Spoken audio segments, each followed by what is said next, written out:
నమస్కారం. ETV life ఆధ్యాత్మిక channel తీర్థయాత్ర కార్యక్రమానికి స్వాగతం. మహారాష్ట్ర ప్రాచీనమైన ఆలయాలకు నిలయం. ఇక్కడ శైవ వైష్ణవ క్షేత్రాలతో పాటు అమ్మవారి ఆలయాలు కూడా ప్రాచీన కాలము నుంచి విరాజిల్లుతున్నాయి. అలాంటి అమ్మవారి క్షేత్రాలలో కోరాడిలోని శ్రీ మహాలక్ష్మి జగదాంబ ఆలయం ఒకటి. వైశాల్యం పరంగాను నిర్మాణం పరంగాను ఎన్నో ప్రత్యేకతలను సంతరించుకున్న ఈ క్షేత్రమే నేటి మన తీర్థయాత్ర.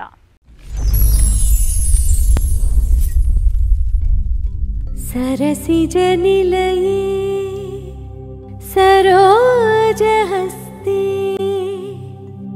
धवलतमांशुक गन्धमाल्यशोभे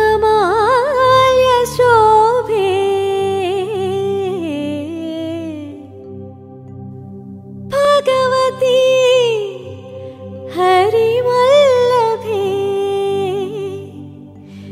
मनो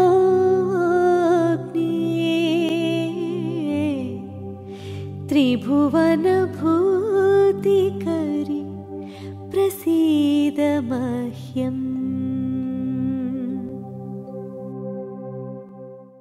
మహారాష్ట్రలో ముంబై, పూణే తరువాత మూడవ అతిపెద్ద నగరంగా నాగపూర్ కనిపిస్తుంది. ఈ ప్రాంతం నారింజ పంటకు ప్రసిద్ధి చెందింది. పర్యాటక ప్రదేశంగానే కాదు, ఆధ్యాత్మిక పరంగానూ ఈ ప్రాంతం తన ఘనతను చాటుకుంటూనే ఉంది. అలాంటి నాగపూర్ పరిధిలో కోరాడి విలసిల్లుతోంది. ఇక్కడ మహాలక్ష్మి జగదంబ ఆలయం తొలి పరిచయములోనే మంత్రముగ్ధులను చేస్తుంది.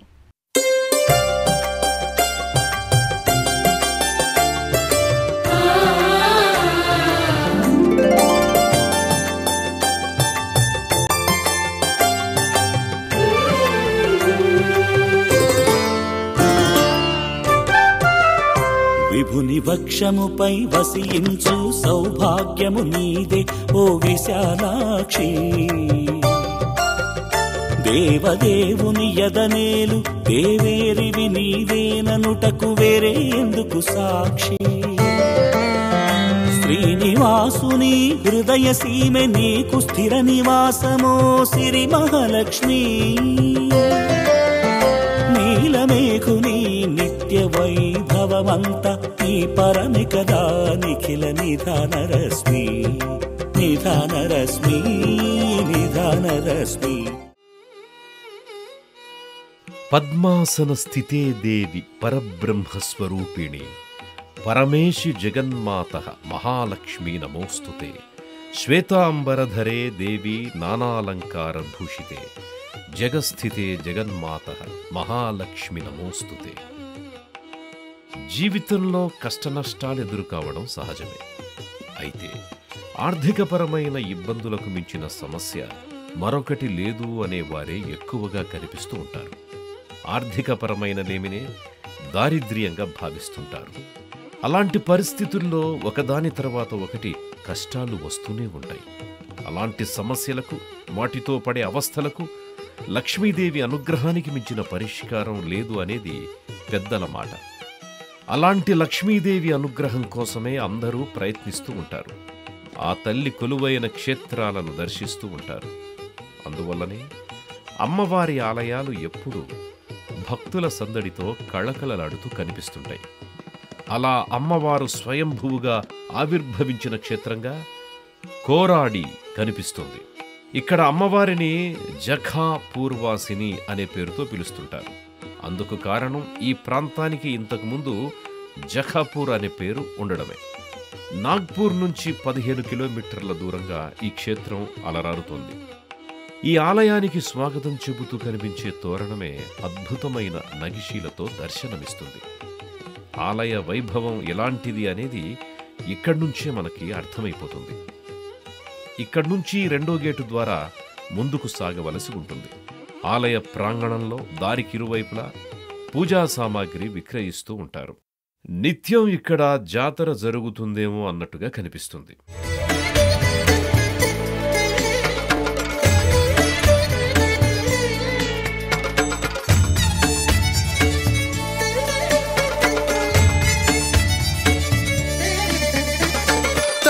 కొలిచినంతనే తడవుగా పిలిచినంతనే వరముగా అండగా నిలిచేవు నీవే మాకు దీవెనగా కొలిచినంతనే భక్తితో కలిమి నొసగుచు ప్రేమతో చల్లగా మము కాచు నీవే అమ్మలాలనతో కంటిలో పాపలా నీవు చూపై ఉండగా కంటికే రెప్పలా కవచమై నీ ఉండగా కంటిలో చెమ్మతో అంజలించా కరుణించమ్మా నిన్ను కొలిచా స్వర్ణధారిణి స్వర్ణధారిణి సౌమ్య రూపిణి సౌఖ్యదాయిని పాహిమా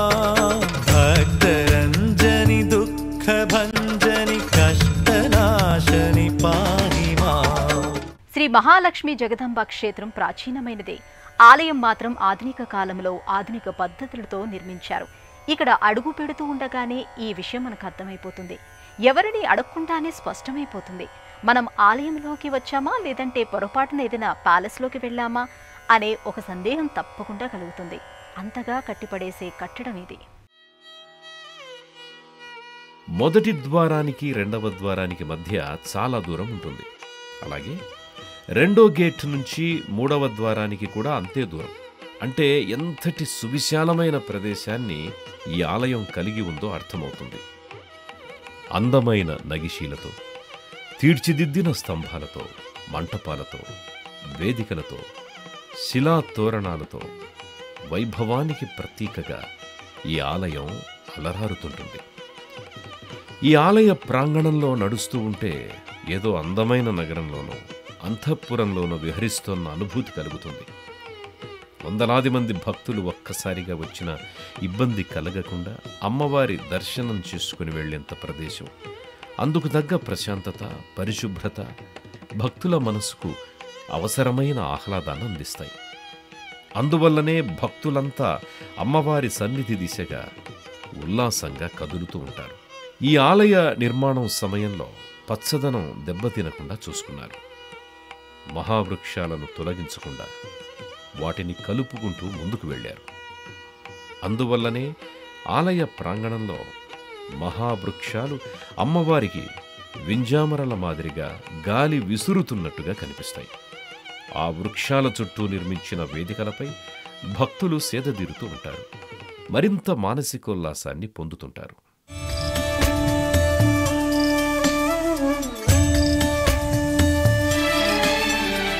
కనకవర్షిణి దివ్యదర్శిని నిత్యహర్షిణి పాహిమా శక్తికారిణి పాపహారిణి లోకపాలిని పాహిమా పాహిమా పద్మాసని పాహిమాం సర్వేశ్వరి అహముతుంచా శిరసు వంచా అంజలించా కరుణించమ్మా నిన్ను కొలిచా స్వర్ణధారిణి సౌమ్య రూపిణి సౌఖ్యదాయిని పాహిమా భక్తరంజని దుఃఖ భంజని కష్టనాశని పాహిమా. ఈ ఆలయం గోడలు, స్తంభాలు మాత్రమే కాదు, పైకప్పు కూడా అనేక ఆకృతులతో కూడిన నగిశీలు కనువిందు చేస్తాయి. ఎక్కడా ఎలాంటి శిల్పాలు కనిపించవు. కేవలం నాజూకైన నగిశీలతోనే ఒక అద్భుతాన్ని కళ్ల ముందుంచినట్టు అనిపిస్తుంది. స్తంభానికి మామిడి తోరణాలు కట్టినంత తేలిగ్గా శిలా తోరణాలను ఏర్పాటు చేసిన తీరు మనసును దోచేస్తుంది, మంత్రముగ్ధుల్ని చేస్తుంది. అమ్మా శరణం శరణం ధ్యాసంత నీవేగా అమ్మా స్మరణం స్మరణం శ్వాసంత నీవేగా నీకై ధ్యానమే నా ప్రాణమై నేనా ధ్యానమందునలే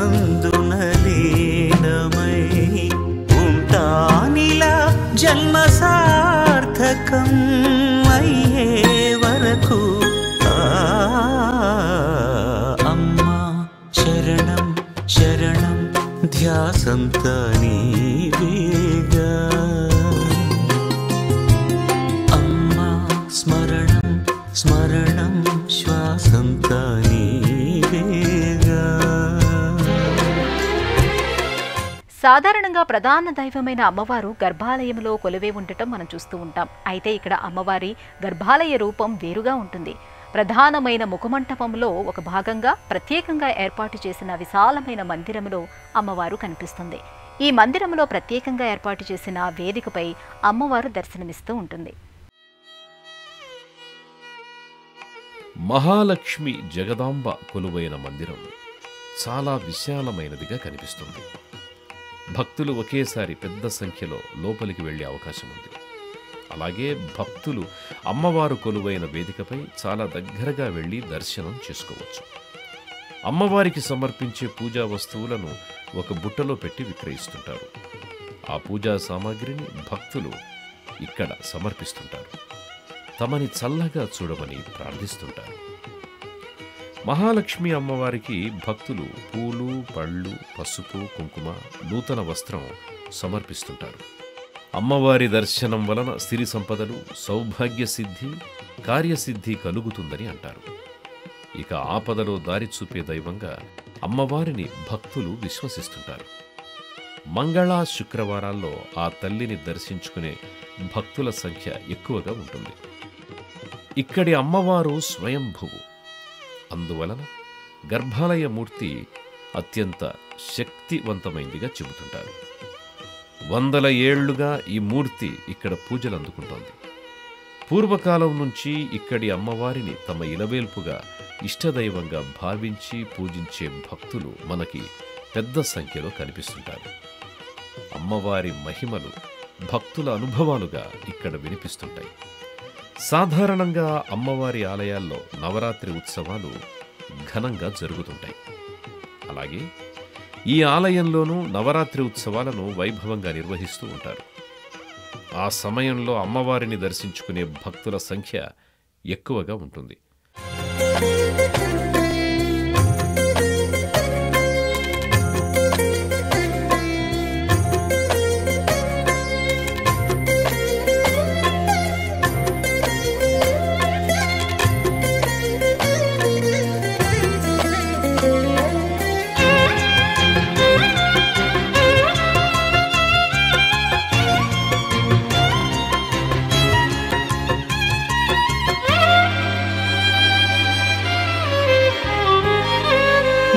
చూసే కన్నులే కన్నులు నిన్ను కొలిచే భాగ్యమే భాగ్యము నీ దరినుంటే మేలమ్మా నీ దయ ఉంటే చాలమ్మా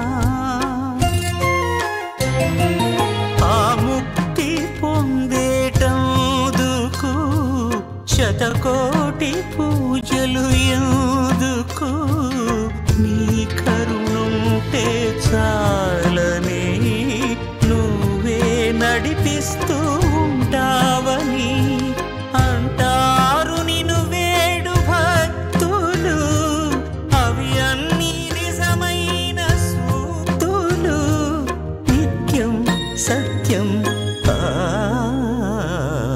అమ్మా శరణం శరణం ధ్యాసంత నీవేగా. మహాలక్ష్మి జగదంబ అమ్మవారు ఇక్కడ స్వయంభూ. ఇక్కడ ఆ తల్లిని దర్శించుకున్న తర్వాత అమ్మవారు ఇక్కడ ఎప్పుడు ఆవిర్భవించింది, శక్తి స్వరూపిణి అయిన అమ్మవారు ఎలా వెలుగులోకి వచ్చింది, అప్పట్లోనే ఆలయాన్ని ఎవరు నిర్మించారు అనే ఒక సందేహం మనకి కలగడం సహజం. అలాంటి ప్రశ్నకి సమాధానంగా మనకి ఇక్కడ చోళన్ పేరు వినిపిస్తుంది. మహాలక్ష్మి జగదాంబ అమ్మవారి చిత్రపటం లేని పూజా మందిరం ఇక్కడ కనిపించదు. ఇక్కడ అందరికీ ఆ తల్లే ఆరాధ్య దేవత. తమ సుఖ సంతోషాలకు అమ్మవారే కారణం అని అంతా బలంగా నమ్ముతూ ఉంటారు. పూర్వం ఈ ప్రాంతాన్ని పాలిస్తున్న రాజు కూడా అమ్మవారి మహిమల్ని ప్రత్యక్షంగా చూసిన వారేనని చెబుతారు. ఆ రాజు అనుభవాల గురించి కూడా కథలు కథలుగా చెప్పుకుంటుంటారు. కొన్ని వందల ఏళ్ల క్రితం ఈ ప్రాంతాన్ని పాలించిన చోళన్ రాజుకు 7 కుమారులుండేవారు. రాజావారికి కూతురు కావాలని ఉండేది.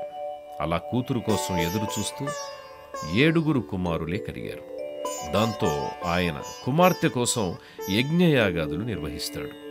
తానెంతో విశ్వసించే అమ్మవారికి మనసులోనే తన కోరిక చెప్పుకుంటాడు. అలా ఆయనకి ఒక కూతురు జన్మిస్తుంది. రాజావారి కూతురు మహాసౌందర్యవతి. ఆమె తేజస్సు చూసిన రాజావారు సాక్షాత్తు అమ్మవారే తమ ఇంట పుట్టిందని భావిస్తాడు. ఆ యువతి మహా తెలివైంది. పరిపాలనా సంబంధమైన విషయాల్లో తండ్రికి ఎంతో సహాయకారిగా ఉండేది. అంతేకాదు, ఆయన యుద్ధానికి వెళుతున్నప్పుడు కూడా వెంట వెళ్ళేది. అలా ఆయన కుమార్తె సూచనలతో ఎన్నో విజయాలను సాధిస్తాడు. ఒకసారి ఆ రాజు యుద్ధంలో గెలిచి తిరిగి వస్తుండగా తన విజయానికి కారణమైన అమ్మవారికి మనసులోనే కృతజ్ఞతలు చెప్పుకున్నాడు. ఏ అమ్మవారి వరప్రసాదంగా తనకి కూతురు జన్మించిందో ఆ అమ్మవారికి ఆలయాన్ని నిర్మించాలి అనే ఒక నిర్ణయానికి వచ్చాడు. అప్పటికే చీకటి పడినప్పటికీ ఆయన తన ప్రయాణాన్ని అలాగే కొనసాగిస్తూ వెళ్ళాడు. తాను ఎక్కడైతే సూర్యోదయాన్ని చూస్తాడో అక్కడ ఆలయాన్ని నిర్మిస్తానని అనుకున్నాడు. అలా ఆయన పరివారం సూర్యోదయం సమయానికి ఒక ప్రదేశానికి చేరుకుంది. అక్కడ ఆయనకి స్వయంభువు అమ్మవారి మూర్తి కనిపించింది. దాంతో ఆయన అక్కడ ఆలయాన్ని నిర్మించి పూజలు జరిగేలా చేశాడు. అప్పట్లో జఖాపూర్గా పిలువబడ్డ ఆ ప్రదేశమే ఇప్పటి కోరాడి. తన భక్తులు ఆపదలో ఉన్నప్పుడు అమ్మవారు ఏదో ఒక రూపంలో వచ్చి దగ్గరుండి మరీ గట్టెక్కిస్తుందని అనుభవపూర్వకంగా చెబుతుంటారు.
సువిశాలమైన ఈ ప్రాంగణంలో ఉపాలయాలు కూడా కనిపిస్తూ ఉంటాయి.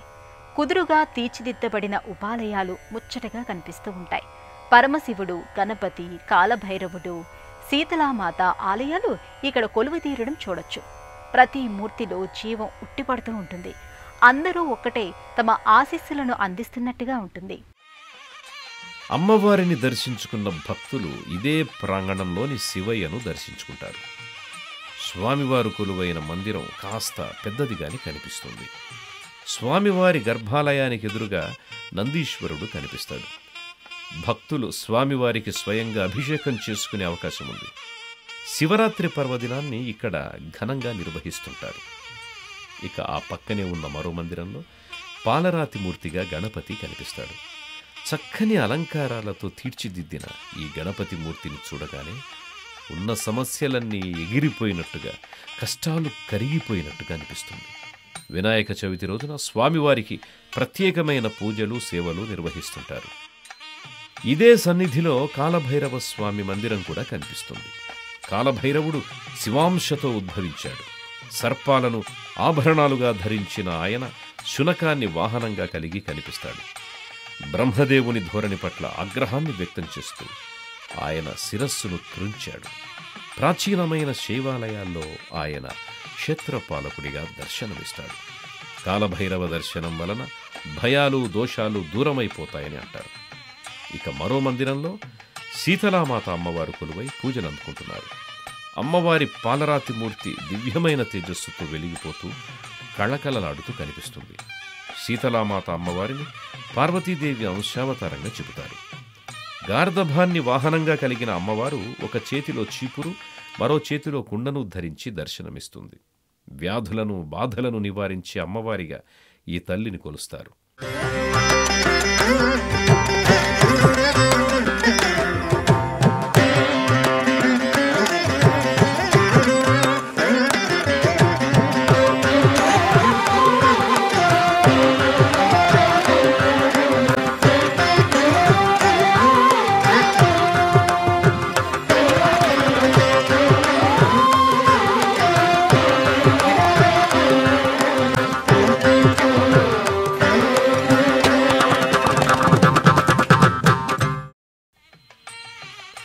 ఈ దేవాలయంలో అనునిత్యం అన్నదాన కార్యక్రమం జరుగుతుంది.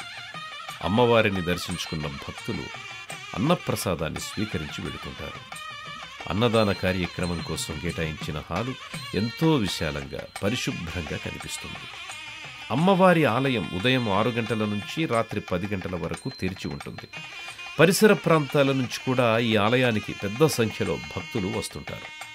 మన దేశంలోని అన్ని ప్రాంతాల నుంచి నాగపూర్ చేరుకోవడానికి బస్సు, రైలు, విమాన మార్గాలు అందుబాటులో ఉన్నాయి. నాగ్పూర్లో దిగిన తరువాత స్థానిక వాహనాల్లో ఈ ఆలయానికి సులభంగా చేరుకోవచ్చు. పవిత్రత, ప్రశాంతత, పరిశుభ్రత, ఆధ్యాత్మిక భావాలు ఉప్పొంగేలా చేస్తూ ఉంటాయి. మనసు ఉల్లాసంగా ఉన్నప్పుడే భగవంతుడిపై దృష్టి కుదురుతుంది. అప్పుడే మనసు పాత్రలో మకరందం లాంటి అనుభూతి నిండుతుంది. అలాంటి భావనను అక్షరాలా కలిగించే విధంగా ఈ అమ్మవారి ఆలయం మనకు కనిపిస్తూ ఉంటుంది. అటువంటి మహాలక్ష్మి జగదంబ అమ్మవారి ఆలయాన్ని దర్శించుకున్నాం కదా. మరో క్షేత్ర సందర్శనంతో మళ్ళీ కలుసుకుందాం. అంతవరకు సెలవు. నమస్కారం.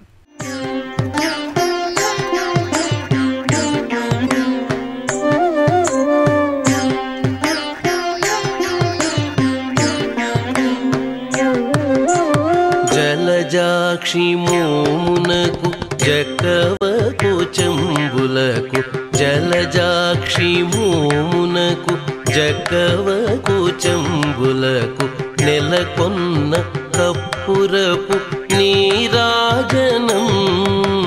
జలజాక్షి మోమునకు జకవకు చెంబులకు, నెలకొన్న కప్పురపు నీరాజనం.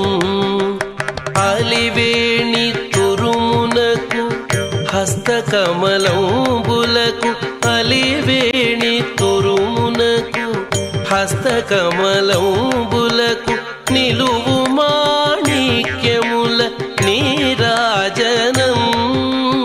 అలివేణి తురుమునకు హస్తకమలంబులకు, నిలువు మాణిక్యముల నీరాజనం. నిలువు మాణిక్యముల నీరాజనం. నీరాజనం, నీరాజనం. ఈ కార్యక్రమాన్ని తిరిగి చూడాలనుకుంటే www.youtube.com/@ETV Life Spiritual లో చూడవచ్చు.